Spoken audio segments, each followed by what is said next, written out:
오늘 말씀 설교 제목이 인생은 성공이 아니라 승리다, 이런 제목으로 말씀을 증가하겠습니다. 인생은 성공이 아니라 승리다. 제가 나름대로 고민하다가 만들어낸 말이기도 합니다만은, 여러분, 이 정의에서 인생은 승리다 라고 생각하면 장애물을 이미 전제하고 있기 때문에 장애물이 어려움이 아닐 수 있다라는 것입니다. 그리고 만약에 인생이 성공이다 이러면 꼭 뭔가를 쟁취해야 될 것 같은 그런 느낌이 듭니다. 그래서요, 이런 말이 있더라고요. 한번 제가 써놨는데 보시겠어요? 인생은 러너가 아니라 허들러이다, 이런 말이 있습니다. 이게 무슨 말이냐면, 인생은 평지를 뛰어가는 경주가 아니라 온갖 장애물을 넘어야 되는 허들 경기와 같다, 이런 말입니다. 여러분, 승리의 인생은 아무런 장애물이 없는 인생이 아닙니다. 나한테는 아무런 장애물이 없다, 그렇기 때문에 내가 승리했다, 이게 아니라 여러 가지 장애물이 있지만 하나하나 극복하는 인생이 승리의 인생이라는 것입니다. 실패의 인생은 그 장애물에 막혀서 굴복하거나 포기하는 인생이겠지요.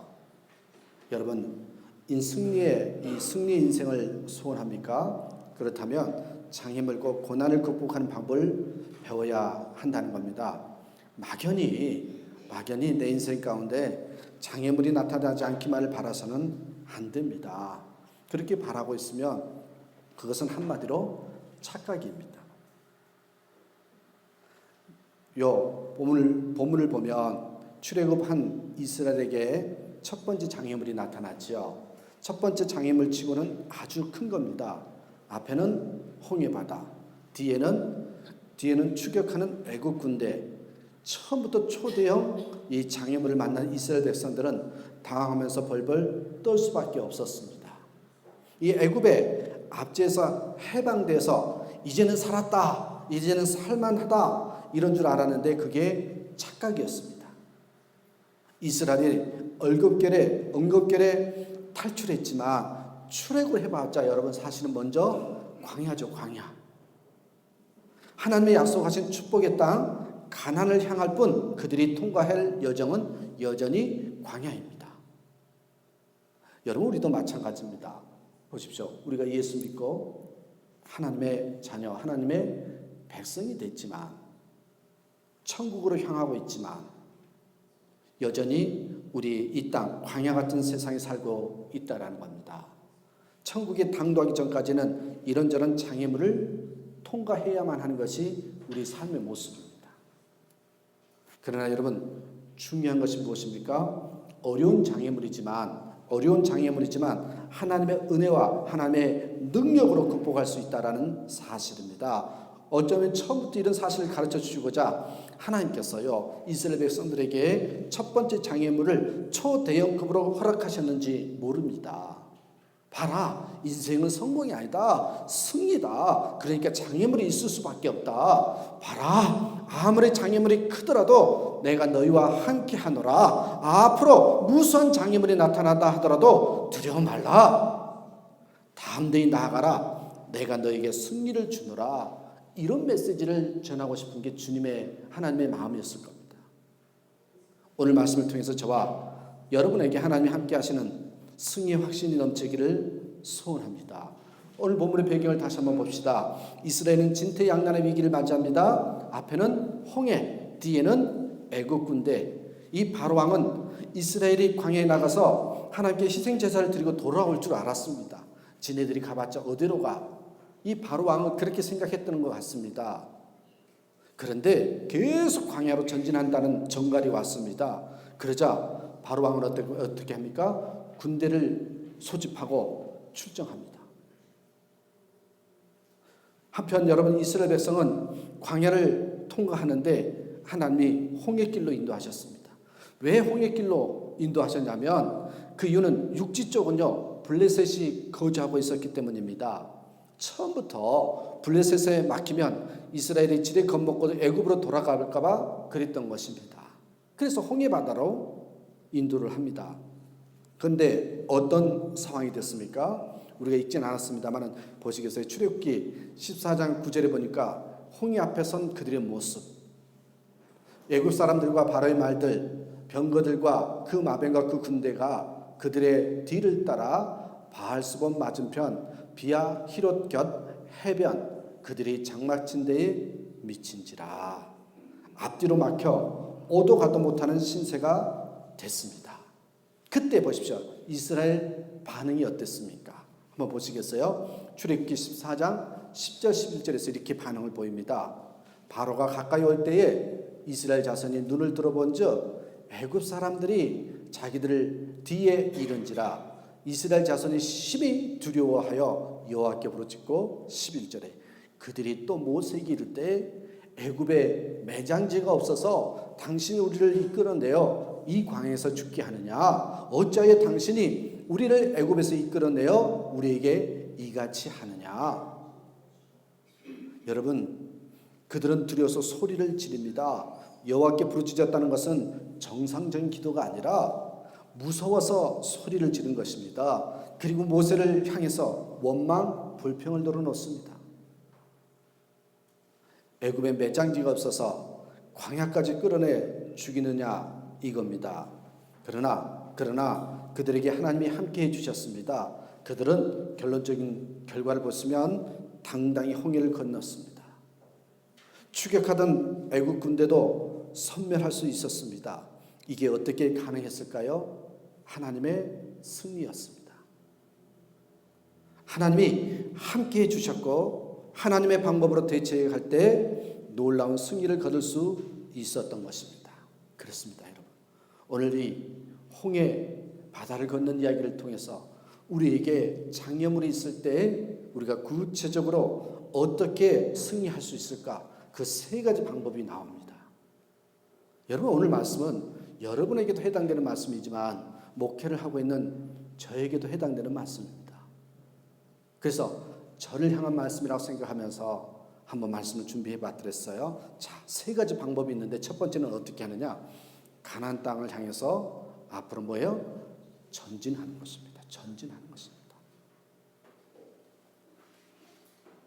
오늘 상황을 보십시오. 앞으로 가자니 홍해의 바다가 삼킬 듯이 넘실거립니다. 뒤로 가자니 애굽의 군사들이 무섭게 몰려옵니다. 그때 하나님께서 모세에게 말씀하십니다. 15절 말씀 보세요. 15절에 여호와께서 모세에게 이르시되 너는 어찌하여 내게 부르짖느냐? 이스라엘 자손에게 명령하여 그 다음 뭐래요? 앞으로 나아가게 하고. 이게 뭐예요? 전진입니다. 무엇보다도 먼저 앞으로 전진하라는 겁니다. 이미 출애굽한 이스라엘에게 선택은요 단 한 가지입니다. 가나안 땅을 향해서요 전진하는 겁니다. 시작 지점을 하나님께서 함께 해주셨는데 가다가 막히면 그래도 전진해야죠. 후퇴하는 것은 곧 죽음입니다. 무조건 앞으로 나아가야 합니다. 그럴 때 하나님께서 함께 해주시고 책임져 주십니다. 앞으로 나아갈 때 명령대로 순종했을 때 그때 함께 해주신다는 겁니다. 여러분, 오늘도 우리도 마찬가지입니다. 그리스도인은 우리들은요 이미 구원받고 천국을 향하는 사람들입니다. 여러분, 다시 세상으로 돌아갈 수 없습니다.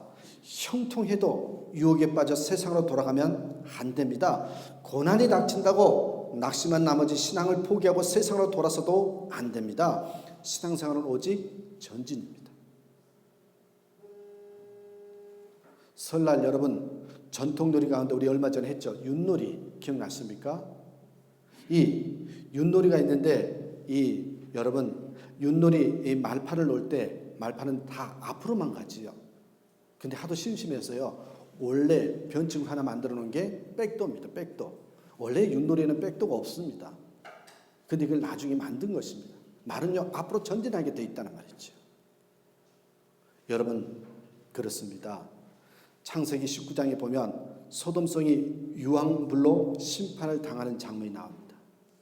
그때 천사가 롯의 가족들에게 속히 나가라고 다그치면서 경고한 말씀이 무엇입니까? 여러분 보시겠어요? 그 바로 뒤돌아보지 말라고. 그런데 롯의 아내가 어떻게 했습니까? 창세기 19장 26절에 롯의 아내는 뒤를 돌아보았으므로 소금 기둥이 되었더라. 여러분 미국에서 최초로 이 대서양을 횡단해 성공한 여성 비행사가 있었습니다. 횡단 도중에 엔진이 고장나는 엄청난 고난이 있었습니다. 도저히 계속 비행할 수가 없는 상황이었습니다. 그녀는 당하지 않고 위기를 넘겼고 결국은요 성공했습니다. 사람들이 열광했고요. 기자회견이 열렸어요. 그래서 한 기자가 물었습니다. 엔진이 고장났을 때 그 위급한 상황을 어떻게 극복할 수 있었습니까? 그랬더니 그녀는 이렇게 대답했습니다. 간단하죠. 제가 바다 이 한복판에 있었기 때문입니다. 그렇게 대답을 해요. 그 말을 뜻을 잘 이해하지 못한 기자가 자세히 설명 좀 해달라고 요청을 해요.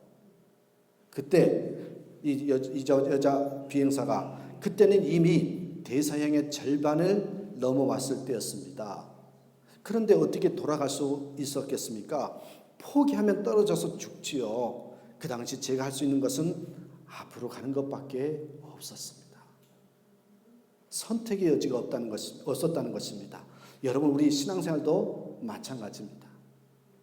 중간에 포기하면 죽도 밥도 아닙니다. 그래서 그런 속담이 있잖아요. 여우 피하려다 호랑이 만난다. 오히려 큰일 납니다. 앞으로 나아가는 거 그밖에 선택의 여지가 없습니다. 정면 돌파를 해야 합니다. 고난을 피하지 말고 하나님께 나아가야 됩니다. 그럴 때 하나님께서 책임져 주십니다. 본문을 잘 보시면 여러분 이 19절 20절 말씀 보세요. 19절 20절에 보니까 본문을 잘 보면 하나님의 도우시는 손길을 발견하게 돼요.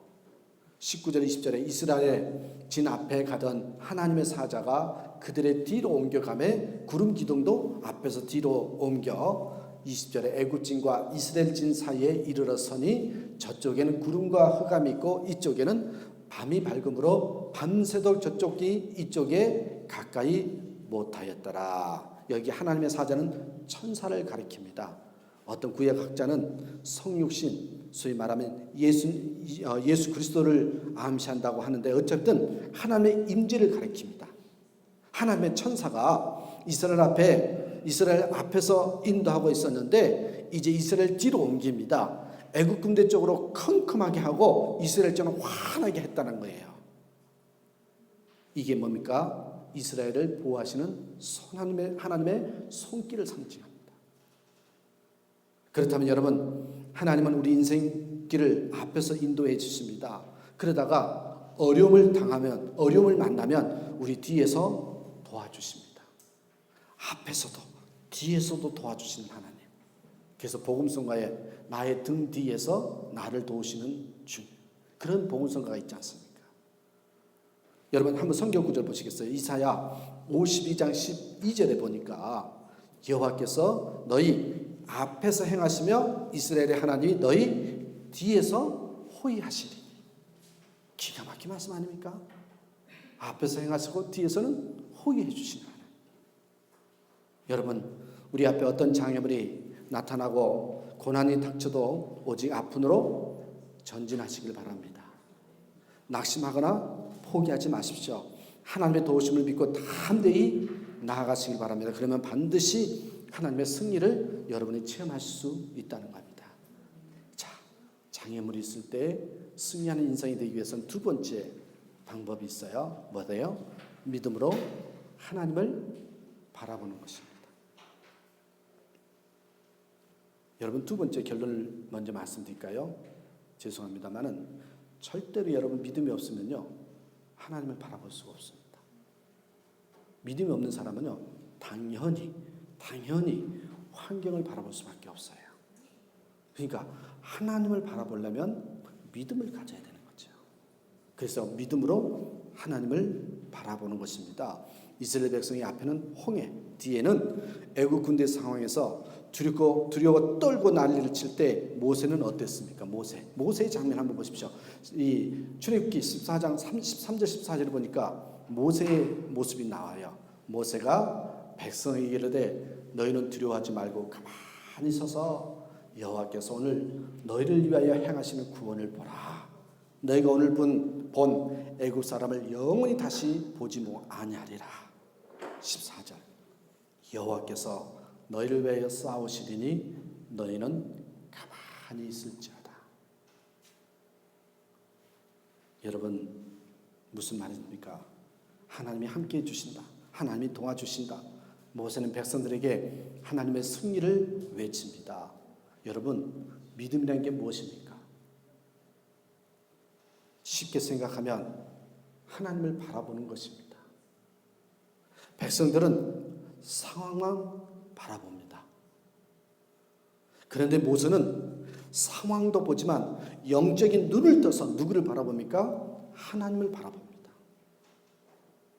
우리에게 그렇습니다. 믿음이 없으면요, 저나 여러분도 마찬가지입니다. 믿음이 없으면요, 현실의 상황만 봅니다. 그러나 믿음이 있으면 그 가운데 함께 해주시는 하나님을 바라보는 겁니다. 현실의 장애물보다, 문제보다, 상황보다 크신 하나님을 바라봅니다. 여러분 모세라고 인간인데 두렵지 않았겠습니까? 그런 하나님을 바라보는 순간 그 두려움이 사라졌습니다. 문제보다 크신 하나님이시니까. 여러분 야구를 제가 꽤 좋아하는데 브라질 와서는 잘 못 봅니다만은 야구 선수가 이 타석에 들어서서 제일 먼저 보는 게 뭔지 아십니까? 투수를 보지 않습니다. 먼저요 감독이나 코치를 봅니다. 감독이나 코치를 봅니다. 작전 지시를 받으면 됩니다. 여러분 그렇습니다. 우리도 마찬가지 어떤 어려움이 있어도요 주님 바라보면서 담대한 바라보면 담대한 용기가 생긴다는 것입니다. 무슨 일이 생기면 먼저 주님 바라보시라는 거예요. 그러면 지혜가 생깁니다. 당당히 승리할 수 있다라는 거예요. 그래서 여러분 히브리 기자가 말씀합니다. 성경 구절에 잘 아시는 말씀이죠. 히브리서 12장 2절에 믿음의 주여 또 온전케 하시는 인 예수를 바라보자. 그는 그 앞에 있는 기쁨을 위하여 십자가를 참아사 부끄러움을 개의치 아니하시더니 하나님 보좌 우편에 앉으셨느니라. 그 앞부분을 좀 보세요. 믿음의 주여 또 온전케 하시는 인 예수를 바라보자. 예수를 바라보자. Let's fix our eyes on Jesus. 우리의 눈을, 우리 시선을요 예수님께 고정시키자고 그렇게 영어로 번역이 될 수 있습니다. 한마디로 뭐예요? 시선 집중입니다. 시선 집중입니다. 여러분 이 로빈 마이어스가 지은 언더그라운드 교회에 나오는 일화입니다. 한 젊은 목사가 새로운 교회 청빙을 대했는데 교인들이 만장일치로 자신을 청빙한 줄로 알았습니다. 목회자가 오기 전에 투표를 하지 않습니까? 그래서 만장일치로 자신을 청빙한 줄 알았습니다. 그런데 부인을 해보니까 말이 사실상 거의 만장일치였다고. 이게 무슨 말일까요? 사실상 만장일치였다. 거의 만장일치였지만 실제로 아니라는 것입니다. 투표 결과가요 234대 2였습니다. 찬성한 사람 234, 반대한 사람이 2사람이 있었습니다. 그날부터 목사는 이게 자꾸 두 명만 생각이 납니다. 과연 그 2사람이 누굴까? 그 반대한 사람이 누구였을까? 그리고 결국 그 2사람을 알아냈다고 생각했습니다. 그리고 그 2사람을 기쁘게 하려고 애를 썼습니다. 1년이 지난 후에 교인들은 그 목사님을 이제 내보내는데 투표의 결과가요 완전히 역전이 됐습니다. 쫓아내자 234 안 된다 2표였습니다. 2사람만 목사님의 연임을 찬성하였던 것입니다. 여러분 왜 이런 일이 결과 생긴지 아십니까? 보십시오. 갈라디아서 1장 10절 말씀. 이제 내가 사람들에게 좋게 하랴 하나님께 좋게 하랴 사람들에게 기쁨을 구하랴 내가 지금까지 사람들의 기쁨을 구하였다면 그리스도의 종이 아니니라. 여러분 목사에게 교회나 교인이 우상될 수 있다는 말입니다. 교인에겐 목사가 우상이 될 수 있다는 말입니다. 결국 무슨 말입니까? 여러분, 주님 바라보고 목회하라는 것입니다. 이 사람은 사람을 바라보았던 것이지요. 아무쪼록 우리 앞에 어떤 장애물이나 고난이 닥쳐와도 그것만 보다 여러분 패배하지 말고 오직 믿음으로 주님을 바라보시길, 그래서 꼭 승리하시길 간절히 축원합니다. 마지막 세 번째입니다. 세 번째, 여러분, 하나님의 승리 방법은 기도입니다. 기도. 여러분, 전진하는 것도 중요하고, 두 번째 뭐예요? 믿음으로 주님을 바라보는 것도 중요하지만 결국 마무리는 기도입니다. 그러니까 세 단어죠. 전진, 믿음, 기도. 그죠? 전진, 믿음, 기도입니다. 여러분, 이 기도에서 결정적인 승부가 나는 것입니다.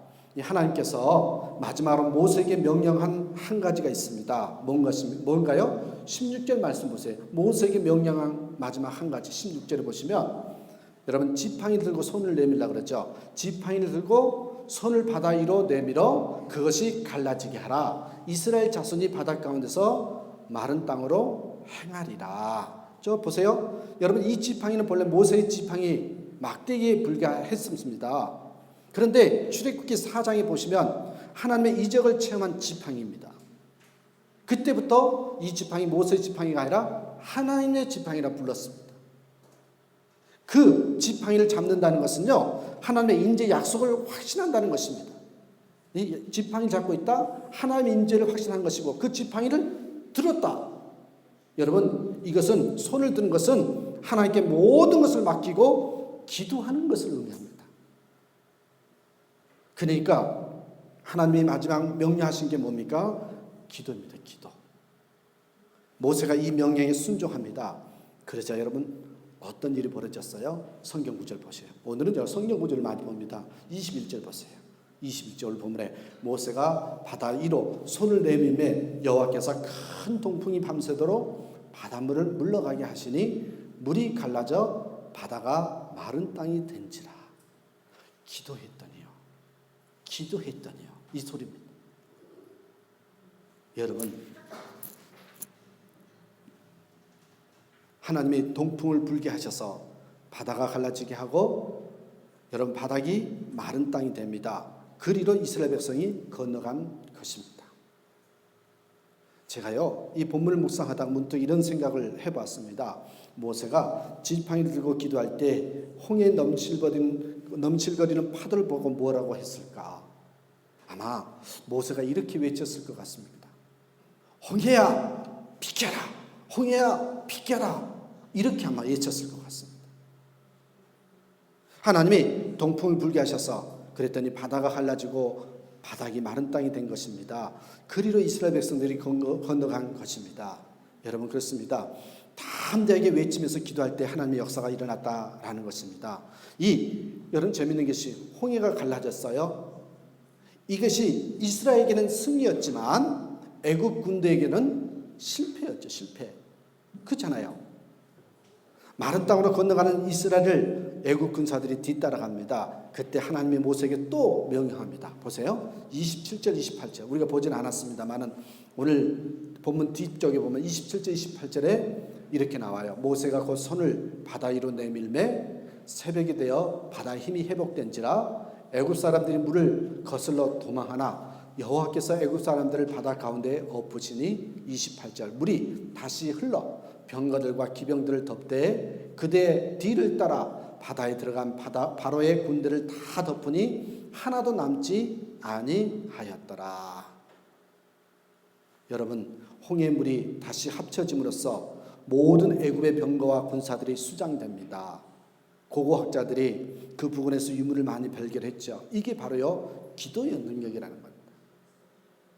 기도는 하나님의 능력을 현실로 옮겨놓은 행위입니다. 모세가 담대히 부르짖어 기도할 때 하나님의 능력이 임한 것입니다. 그래서 하나님은 누누이 권면하십니다. 기도하라, 기도하라, 기도하라. 이 사인입니다. 이 메시지입니다. 여러분, 시편 50편 15절에 이렇게 말씀하죠. 환난 날에 나를 부르라. 내가 너를 건지리니 내가 나를 영화롭게 하리로다. 여기서 여러분 우리에게 기도가 얼마나 중요한지를 말씀해 줍니다. 그런데요, 여기에 우리가 또 하나 체크할 수 있습니다. 체크할 게 있는데 우리가 흔히 환경 조건만 갖고 생각하기 쉽습니다. 그런데 사실은요, 우리 내면 속에도 여러분 홍해가 또 여러분 문제입니다. 우리 내면에 홍해가 있다는 걸 여러분 아십니까? 나는 안 돼. 나는 해봤자 뻔해. 그게 뭐예요? 실패의식. 나 같은 사람 해봤자 안 돼. 요게요, 우리 내면 속에 있는 홍해입니다. 그래서요, 그 패배의식 가운데 내면의 홍해를 가지고 있으면요, 포기합니다. 마음속의 홍해를 갈라버려야 한다는 것입니다. 이런 예화가 있어요. 어느 수학 교수가 대학원 박사과정 시간에 이 수학 문제 한 개를 칠판에 써놓고는요, 1시간 후에 돌아올 테니까 한번 문제를 풀어보래요. 그러면서 뭐라 그런지 아십니까? 문제를 1시간 후에 돌아올 테니 풀어보라 그러면서 그 다음에 말해요. 지금까지 이 문제는 아주 똑똑한 수학도들이 수년 동안 풀다가도 못 푼 문제라고. 그러니 한번 여러분들이 한번은 풀어보라고 얘기를 한 거예요. 그런데요, 교수가 나간 후에 한 학생이요, 5분 후에 도착을 한 겁니다. 그러니까 수많은 똑똑한 수학도들이 풀지 못한 문제다, 이 소리를 못 들었던 거예요. 그냥 옆에 친구한테 이 문제 1시간 후에 돌아올 테니까 문제 풀으래, 이 소리만 들은 거죠. 여러분, 그는 교수의 말을 못 듣고 문제만 보고 풀기 시작했습니다. 근데요, 놀라운 결과가 나왔습니다. 다른 학생들은 못 풀고요, 지각한 학생 그 혼자만 풀었다는 겁니다. 왜 이런 결과가 생겼을까요? 다른 학생들은 몇 번 풀다가요, 풀리지 않는 문제라는 편견의 장벽에 걸려서 포기했습니다. 그러나 지각생은 오히려 그 말을 못 들었기 때문에 풀리는 문제라고 전제하고 씨름을 했고요, 마침내 풀게 됐습니다. 여러분, 마음속의 장벽이 이렇게 무서운 겁니다. 여러분, 모태신앙이 왜 힘들고 어려운지 아십니까? 생각보다요, 나 이전 해봤는데 안 되더라, 이 마음속에 장벽이 많답니다. 근데 처음 순수한 예수 믿는 사람은요, 말씀 그대로 하면 다 된다고 믿어지는 것이 있습니다. 그래서 오히려 능력이 나타날 때가 있더라는 것입니다. 그렇습니다, 여러분. 우리 밖에 있는 장애물이든 우리 마음속에 있는 장애물이든 그것을 향해서 한번 외쳐보십시오. 홍해야 비키라고. 홍해야 비켜라. 우리 앞에 어려움과 고난이 닥쳐도 절대 후퇴하지 마십시오. 오직 전진뿐입니다. 그리고 환경이나 문제만 바라보지 마시고 믿음으로 문제보다 크신 하나님을 바라보시기 바랍니다. 그리고 두 손 들고 간절히 기도하시길 바랍니다. 우리 앞에 있는 홍해가 갈라지는 놀라운 역사를 경험하게 될 것입니다. 이 세 가지 원리였습니다. 다른 방법이 아니라 이 세 가지였습니다. 여러분, 하나님은 이스라엘에게 출애굽하자마자 엄청난 시련을 허락하셨을까요? 왜 그렇게 허락하셨을까요? 샘플입니다. 샘플. 광야에는 이런 고난이 무수히 많다. 그러나 내가 함께 해줄 테니 두려워하지 말고 담대히 승리하라. 인생은 성공이 아니라 승리라고. 모세와 이스라엘은 홍해를 건넌 그런 승리의 경험을 바탕으로 여러분, 이 광야 40년을 결국 승리로 마쳤습니다. 초대형급 먼저 장애물을 여러분 누구의 힘으로? 하나님의 힘으로 이 장애물을 건넜기 때문에 40년 동안요, 어떤 장애물이 와도요 능히 이겨낼 수가 있었던 거예요. 어떤 방법으로요? 전진, 믿음으로 하나님 바라보고요, 손을 들어 기도하는 겁니다. 부디 저와 여러분도 혹여나 홍해 같은 고난이 닥친다 할지라도 이와 같은 승리와 확신으로 남은 생에 당당히 승리하는 저와 여러분 되시길 간절히 축원합니다. 기도하겠습니다. 하나님 감사합니다. 오늘